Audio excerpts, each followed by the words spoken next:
On their way to bomb Japan, the B-29 crews couldn't see the island. It was far below them, often hidden by clouds. But they could detect the early warning radar down there. It would be sending the message back to Japan. The American bombers are coming. The B-29s were on their way from Guam, Saipan, and Tinian. The island below was just a speck in the ocean, 650 miles south of Tokyo. But some unfortunate crews got a closer look.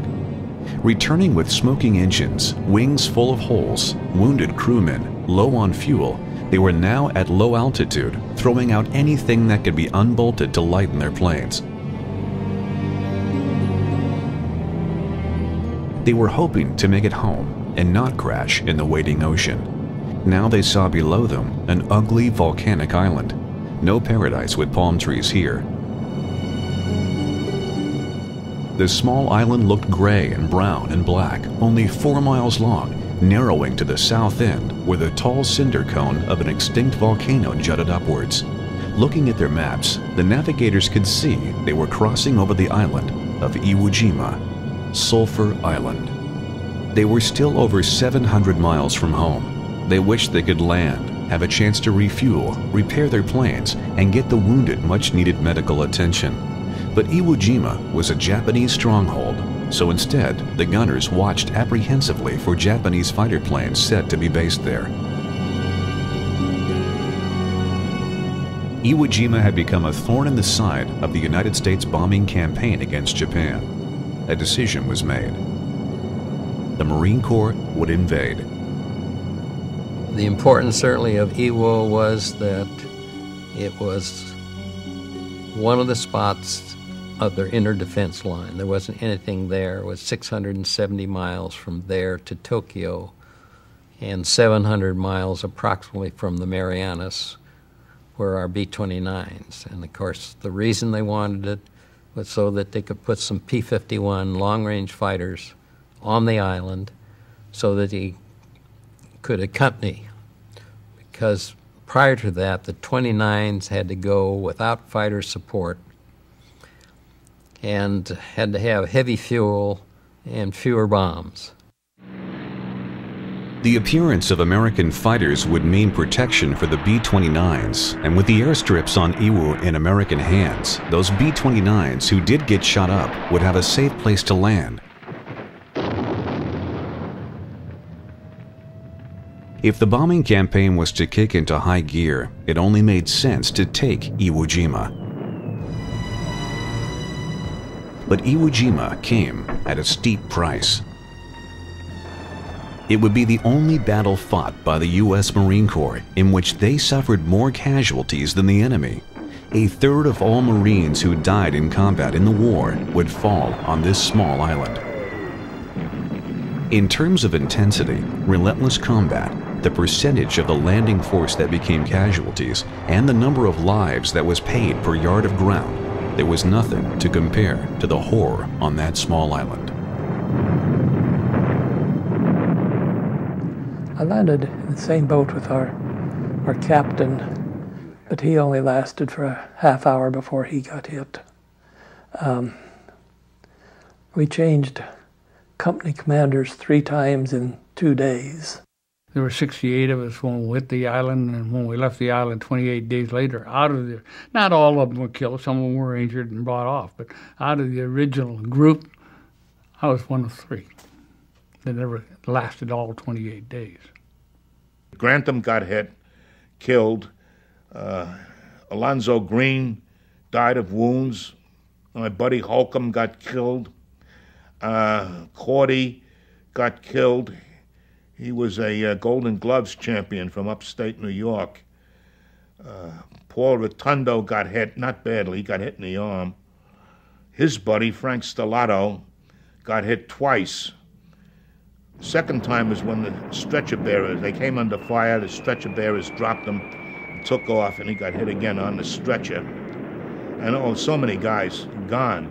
There was just constantly trucks coming from the front with Marines dead, and they were being dumped into this pit. Now, they did take one dog tag off, and the other remained on the corpse. Well, here they are. They've turned black because they had rotted up there, and the body fluids are oozing out of them, and sometimes you see gorgeous blonde hair on this black face of some 18-year-old kid, and millions of flies, billions of flies. 252 men. We lost about 100 of us survived the first day. And on the 7th day, we got 50 replacements.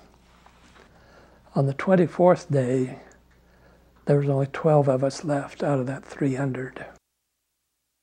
That was 34 days of constant fighting, almost 24 hours a day.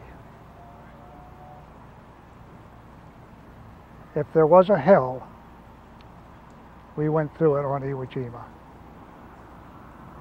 We had 5,892 dead, over 17,000 wounded. The Japanese had approximately 25,000 on the island, and at the end of 33 days, or 34 days, we only took 337 prisoners. I have never in my life been through anything like that. This is the story of Iwo Jima, the courage, the sacrifices, and the savagery of Sulphur Island.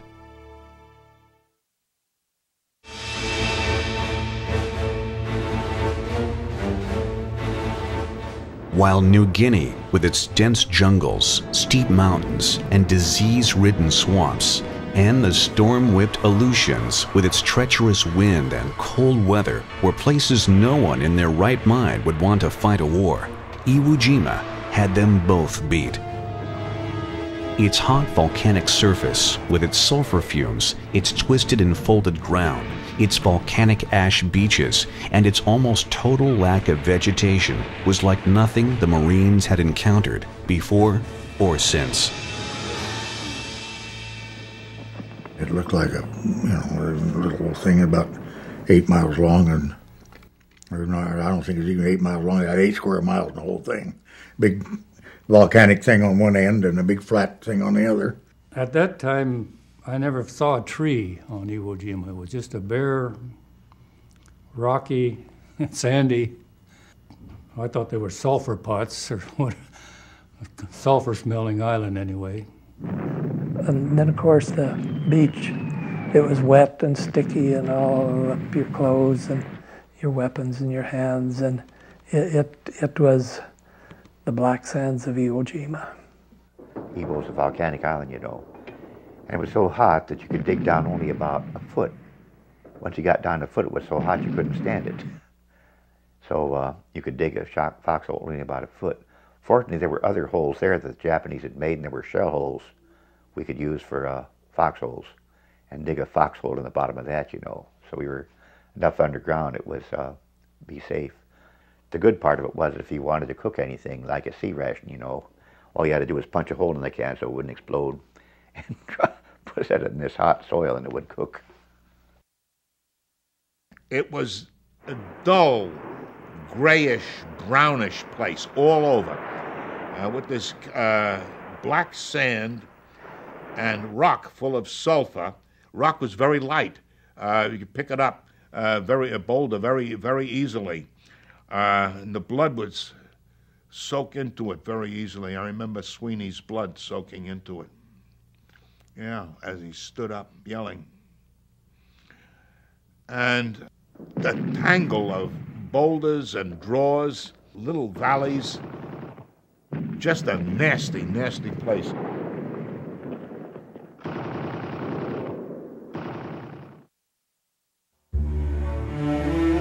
Iwo Jima had been occupied by the Japanese military since 1914. At the time of the Pearl Harbor attack, there were only 1,400 Japanese servicemen on the island, mostly Navy personnel. In 1943, an airfield was built, and 1,500 naval airmen and 20 aircraft were moved to the island. With the American invasion of the Marshalls, Imperial headquarters realized it would have to build up its inner defenses. Japanese saw that it was of interest to the Americans from repeated raids there and some adjacent islands. They probably for their own strategic reasons felt that they needed to set up a major defensive barrier on this island, this really very small volcanic island. General Tanamichi Kurabayashi was the Japanese commander on Iwo Jima. Trained as a cavalryman, he had been stationed in the United States from 1927 to 1930. Kurabayashi carefully studied radio reports from previous American amphibious invasions, particularly reports from the commander on Peleliu, who ordered his men to take advantage of the terrain and carry out strong counterattacks from previously planned and prepared positions. Peleliu proved to be a very expensive island to take, as the Marines there were faced by Japanese defenders dug into a maze of volcanic caves and ravines. This too was going to be Kurabayashi's strategy. He has great respect for the Americans. A willingness to work, a willingness to think. He respects them as a body. And by the way, when he first goes to Iwo in late 1944, it's a backwater, meaning he's got a bunch of old, overage, not healthy, or too young reservists. Well, he's not going to do the bonsai business. He's going to make you come to them. Thank God that the Japs only had him. The Japanese general on that island, he was one of the smartest generals that the Japanese Army had during World War II. He had pre-registered every gun on that island. And he could call any gun and say, hit target 17. And they could hit it. Kurabayashi said, no, we are not going to fight on the beach. We are going to allow the Americans to land.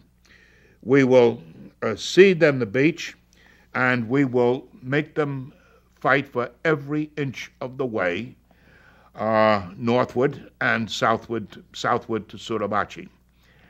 And there will be no so-called banzai attacks at all. So he fought his people very well. The basic idea was something like this. And at Okinawa, we will extract as many casualties as possible on the Americans. We will lose. We will be defeated.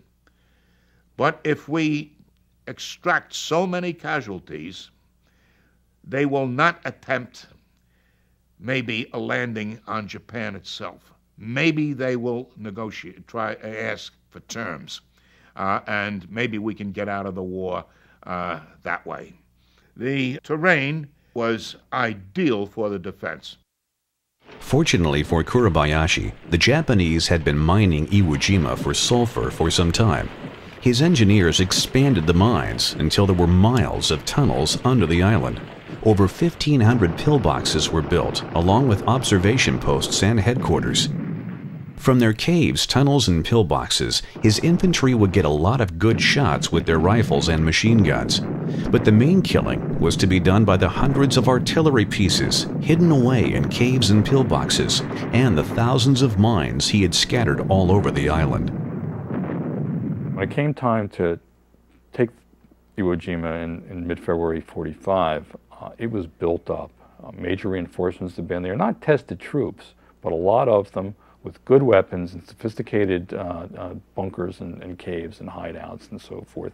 Good fields of fire, beaches that were volcanic ash and sand without good footing, hard to move in, hard to run in. Had a lot of stuff going for them. Obvious landing beaches, because there were mountains on one side. I mean, there were places that Marines had to land. And it was very easy to sight guns, hidden guns in caves and bunkers and so forth, high up, overlooking the beach. The Japanese totally dominated the beaches. Iwo Jima was unique. It was a mass of tunnels. Mount Suribachi was almost hollow, with tunnels that go out to these different pillboxes. And the Japs could go from one pillbox to the next pillbox without ever coming topside. There were 16 miles of tunnels under that island. It was an old sulfur mine. And there were 16 miles of tunnels. And that's where the Japs were. They were in it, not on it. It didn't make any difference how much he shelled or bombed. You couldn't get to them. You rarely saw one. You might see one running occasionally, but very seldom do you ever see one. Yet they were coming out of caves. They were firing from pillboxes and emplacements. They had mortar rounds zeroed in all over the island. It was just one constant maze of pillboxes. But and it was just, one by one. You had to do them. You couldn't, if you bypassed them, somebody else had to take care of them because there were live Japs inside. You would be absolutely amazed the size of holes that those people could crawl through where they tunneled. Much of it is a soft sandstone. It was ideal for their purpose because it's fairly easy to dig. Once it's exposed to air, it hardens. Not like granite, but it hardens sufficiently that it's, for their purposes, is structurally sound. They would crawl through holes that you and I would have a hard time getting our ankles and feet into. The Japanese had been trained on that island not to give up their life easily, and they didn't. Iwo Jima was one battle where the Marines had more casualties than the enemy. They stayed in a hole and they'd shoot and disappear, and they'd stay in a hole and pop up and shoot and disappear. There's no big charges, no big killings. It was just one Jap, one pillbox, one shell crater at a time. While the Japanese defenses inflicted massive casualties on the Marines, for a moment, consider the situation of the Japanese defenders. Under bombing attack for almost 6 months, then pounded by naval shelling and dive bombers, they knew there was no escape. Living underground in soil hot enough to cook rations in, short on water, and faced by a remorseless attack by their most feared opponents, the United States Marines. They nonetheless held out until nearly all of them were killed, selling their lives in the belief that it might save their families the horror of a foreign invasion. They did their duty, albeit at the orders of a desperate and immoral government, to the very end.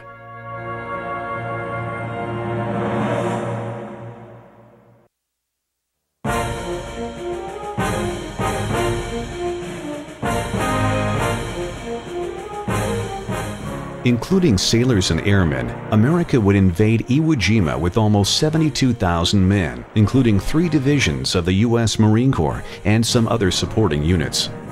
The Japanese defenders were outnumbered by the Marines, approximately 50,000 to 22,000. But this doesn't begin to speak to the American supremacy. Complete naval and air superiority by U.S. forces meant that not only would Kurabayashi's defenders receive no reinforcements or supplies, and that reinforcements, replacements, and supplies would flow freely to the Marines ashore, but also that half a dozen U.S. Navy battleships and hundreds of other naval vessels would provide gunfire support for the Marines. And over the island, American fighter bombers and light bombers would operate freely, pounding the defenders with tons of bombs and napalm. The Japanese defenders, on the other hand, would have to fight with the soldiers, ammunition, medical supplies, and water that they began the battle with. When it was all gone, the battle would be over. American intelligence based on decoded Japanese radio messages, aerial photographs, and observations from submarines gave them a clear indication that the island was being fortified. But the size of the Japanese garrison and the extent of its underground defenses and tunnel networks remained a mystery. And as it turned out, the Japanese strength on the island was underestimated by nearly 70%. While the Marine and naval planners might not have known exactly what they were up against, they didn't plan to take any chances. The bombers came first, B-17s and B-24s appeared over Iwo Jima for the first time in August and September of 1944, beginning a sporadic pounding that would continue for nearly 6 months. The first strikes by carrier aircraft began in December to add to the increasing tonnage of bombs cascading onto the small island from Army Air Corps bombers. But the aerial bombing could only do so much. The dirty job of securing Iwo Jima belonged to the Marines. We went aboard ship in January. So we had about almost 30 days at sea, getting all the flotilla and all the ships together, the task force and all that. We were a total, I think, 42 days aboard ship from the time we actually left Hawaii. We had calisthenics every morning, and that'd usually be at least an hour. And without that, we'd never been able to get off the damn ship after 42 days. Many we just sat around waiting for Iwo, waiting for the chance to go to Iwo. We didn't know it was Iwo. We were told it was an island in the Pacific, but everybody speculated, and most of us realized it was going to be most likely Iwo from the description of things. We shoved off, and in an enormous convoy. And after a day or two, they broke out maps and they broke out these rubber three-dimensional models of where we were going. And as we figured, it was Iwo Jima. We spent a lot of time going over what was going to take place, what we were supposed to be doing, when we'd land, where we'd go, how to stay in contact, how to keep your head down. But just, they had mock-ups of the island, and each group, platoon would go in a number of times and go over it, became quite familiar with what was going to take place. But no one could begin to imagine what was going to take place at that point. We had a lot of briefing. The main outfit on the ship, I was on the APA 106, the Hansford, and we had the 1st Battalion, 27th Marines there, the whole battalion just about. They made the landing on Red 2 and we were on the same beach, and they had a tremendous amount of intelligence material to share. We would get all kinds of aerial photographs repeatedly. They'd overfly the island every day and keep track of all the new fortification. We had everything pinpointed. We used to study those photographs and see exactly where all the emplacements were. And of course, those guys had to land and take them. The initial report was probably about a 5 to 10 day operation. I don't think anyone had any idea at that point exactly what was on there, and you really couldn't find out until you got there. But they had pretty good estimates that the beaches would be pretty well covered, and there'd be a complete. They had aerial photographs apparently, and had a pretty good idea of where the visible emplacements were. And they didn't tell us much. They said, the 4th Division is going to be here, the 5th Division is going to cut across the island and take this big hill called Mount Suribachi. Then everybody's going to swing right, and it's going to take maybe 2 or 3 days, maybe a little bit more. That's what they told us. So on the other hand, I heard another bunch of people being briefed, and this NCO was saying they got so many 120 millimeter mortars here, they got so many pillboxes here, somebody is going to get hurt. Then they gave us a briefing, and we saw this relief map of this little tiny island. We said, oh my gosh, we can take that in a week, no problem. So this lieutenant says, well, he says, you guys got a piece of cake. He said, within about 5 to 7 days, he said, we should be home. Yes, sir. We took his word for it. He lied. They briefed us on the island because I remember talking to my buddies. I said, this island's that small. What do you think, maybe 4 or 5 days? And they said, about 3 or 4 days, Tom, we should have this island secured, because it's so small. Boy, were we wrong. The plan for the seizure of Iwo Jima was very straightforward. The 4th and 5th Marines would go ashore side by side on the east side of the island. It was expected that by avoiding the better beaches on the west side of Iwo Jima, they would catch the Japanese defenders on the wrong foot. The 5th Division would strike straight across the island, cutting off Mount Suribachi the first day and then turning south to capture it, while the 4th Division secured the airfields and advanced north. As soon as Suribachi was taken, the 5th would turn 180 degrees and drive north up the west side of the island, while the 4th Division advanced with it on the east until they reached the end of the island, 4 miles away to the north. Expecting the operation to take from 3 to 10 days, the Marines were in for an unpleasant surprise. With tens of thousands of Japanese hiding underground, thousands of mines, and artillery pieces covering every square foot of the island, high ground dominated by invisible Japanese snipers, and virtually no place to take cover, it would take the Marines over a month of brutal, non-stop combat to secure this tiny volcanic island.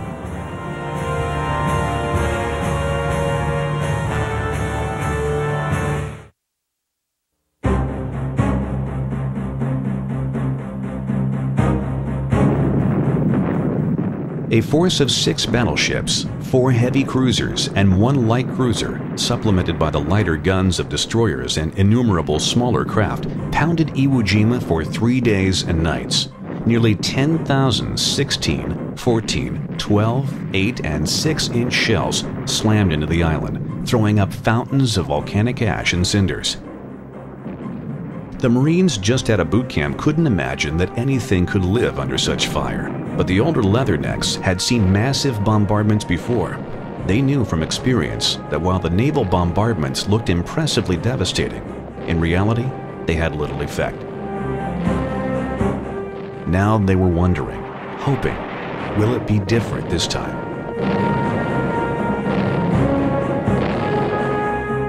We could look off in the distance there and see the island, see Suribachi sticking up there, and all this bombing going on, all the dust and everything. And thought, oh boy, you know, they're blowing the hell out of the enemy. We got there, they were just shelling the hell out of it with about 4 or 5 battleships. And they'd done that. We sit off the beach there for one night, and they'd done it all night long and bombed it. They had aircraft carriers in there and everything. They say there was somewhere close to 700 different craft out in that water, and I believe them. I think you could have stepped from one to another and never gotten wet. I'd never seen so many. And here's these great big battleships. Lord knows where they were. They were way out. But they were running those 16-inch cannons of theirs and just boom, boom, boom. It took me a while to understand what a 16-inch shell hurtling through the air sounds like. Sounds like a freight train. We could hear a tremendous amount of noise, you know, the shelling by the battleships, and later the planes came over dive bombing and all. We got close. I'll just never forget the first sight of Iwo, you know, just this ugly looking island with this volcano at the top and all this smoke over it, and the light of the shells exploding, you know. You could hear this boom, boom, and you could see planes taking off and landing on the carriers. And you could see and hear this tremendous boom from the battleships and the cruisers. You sort of didn't hear it, you felt it in your belly. I didn't mention the planes. They were overhead quite a bit too, especially just before the landing. They were strafing and bombing the island very heavily. It was really quite a sight to behold just before the landing. But once we got ashore, I was less conscious of all that. But I think that was probably some of the worst missions that we had. You'd have to wait out in the water in the rendezvous area until the big guns from the battleships fired to kind of soften it up, and then the cruisers would fire and soften it up, and then we would go in. And in the meantime, these Marines were out there in the bay in their big landing craft to get into the little ones, and so they'd go aboard those rocky shores. It was a bad deal. We didn't arrive until the 19th, which was D-Day, and our assignment, however, was Mount Suribachi. We were to fire at any gun emplacement placements we might see, and also to just lay down fire, blanket fire on the thing. They were still firing virtually point blank, and they finally blew all of the foundation from around one of their reinforced concrete bunkers that was high up on the precipitous slope of the mountain, and it just came rolling down the mountain into the sea. We had probably 600 Navy ships blasting Iwo Jima. The Air Force had been bombarding it for 120 consecutive days. When we got there, you could just see, well, it couldn't hardly see the beach because it was all dust and blown up, and our big naval gunfires right down onto the beach. How could a person survive on that island? At 0630, the order went out. Land the landing force. The bombardment slowly lifted, and the LCVPs and Amtraks began to churn their way in towards the steep, dark beaches of Iwo Jima. We formed our line with the landing craft and went around one of the battleships, and just shortly after we got around and got regrouped, they let go of the old 16-inchers. God, we thought we were sunk right then. I'm telling you, that blast from those things was unbelievable. And we still weren't thinking too much about it. And then we saw some of the landing craft coming back, and in couple of cases where the Navy machine gunners were manning the machine guns on them had been shot and were hanging over the side of the canopy around them. That kind of woke us up. But we got aboard that craft and we went in and we hit the beach, and I forget what it was. Either the second or third wave, but it was real early on. And I had a base plate for the 81 millimeter mortar, weighed 85 pounds, and that was my baby. The first thing that crosses your mind is, just let us get on the ground, let us get in there. I don't want to go swimming, because I don't swim well with 86 pounds of steel on my body. But you are just plain scared. And I guess if you want to get right down to the nutty part of it, and where I always come back with a little theology, is do a lot of praying. You do a lot of praying. Get your scared stiff. When we were coming in there, we got a few hundred yards from shore, and we're all standing up looking at the island, and watching the anti-aircraft shells bursting, and the dive bombers coming in and bombing Suribachi, and they're thinking, oh boy, I hope they kill all them Japs, But all of a sudden, boy, just bit, over our head, Japanese machine gunner nailed our boat. Thank God it was a .30 caliber. The bullets sort of went through, but our boat got hit, and bullets went flying over our head, and we knew we were in war. This was a real thing. And the Higgins boat has about that much steel on the front on the door when it goes down. But on the way in, they start hitting us with machine guns, of course. Well, that metal, if you can imagine, being consistently banged at with big 50 caliber machine gun, but that is the loudest racket you'll ever hear. In fact, you can't hear a thing after the first minute. It's just, and the thought was, that thing's going to go down, and the door isn't going to stop any bullets coming in here, which is really a thought. Never went to church. I didn't believe in God, and just before we hit the beach, they quit. And that was my first time with God. It all happened so fast, and that ramp goes down, you want to get the hell out of there, and then you do your best to get up to the beach, and it's just, it's almost impossible to describe, and just one of those things that you do it, and you can't go back, so you got to keep going. The beach was only a few hundred yards long. It was not sand, it was debris from the volcanic eruption of Mount Suribachi. Sand packs, that never packs. Vehicles landed on there just had one heck of a time getting traction. Tanks and so forth would get halfway up to the ridge and they bogged down. And we were a long time getting away from the beach itself. We hit that old beach and nothing but sand, just lava sand, 3 feet up and 2 feet back job, and scrambling for everything you can get, and all hell breaking loose. General Kurabayashi's plan had been to let the Marines get up onto the central plateau before deluging them with artillery fire. But the steep beaches, the pounding surf, and the deep, soft volcanic ash that bogged down the vehicles and heavily laden Marines alike meant that the beaches became clogged with grounded landing craft, trapped vehicles, and struggling Marines. The target was irresistible, and the Japanese artillery fire rained down. It was about 35, 40 minutes, something like that. The Japanese didn't fire a round or anything. And we were very fortunate that they didn't open up, because after we got up there, they brought in some LSTs with ammunition, some light tanks, I think, on a couple of them. And they just took those and literally blew them to bits. As we landed, the naval bombardment raised up 100 yards. We went at a ways, then raised up 100 yards.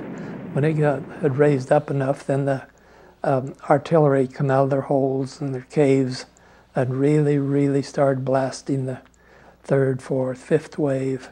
And then after that, the whole beach was a graveyard of ships and landing craft.